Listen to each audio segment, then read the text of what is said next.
Hi guys! Hello everyone! So good morning para sa lahat ito. So tutorial na naman tayo guys. Ito may nagtanong kasi kung paano nga ba malalaman natin ang mga nag-unfollow sa ating page or sa ating profile. So ito po, tuturuan ko kayo kung paano. So dito guys, punta kayo dito sa inyong professional dashboard. Tapos, i-click nyo lang see more insights. Okay? See more insights. Tapos, makikita nyo dyan yung overdue content. Tapos, makikita nyo rin yung audience. So, ayan, audience.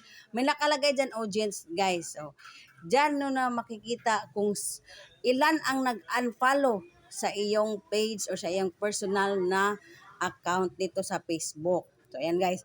Ang net followers ko ay 805. Ayan, ang new followers ko ay 881 simula nung August 9 hanggang September 5. So, ayan po. Ang nag-unfollows, oh my God, unfollowers ko ay 76. Nako po, umabot ng 76. Nako, grabe naman sila. Oy, hindi pa tayo sikat niyan. So, pero hayaan pa rin natin sila guys na nag-unfollow. So, dyan sila masaya. So, sana makatulong ito ng konti sa inyo. Huwag na lang nating isipin yung mga nag-unfollow. At least na hindi tayo kumulang sa kanila or hindi natin sila tinatapakan. So, yun nga.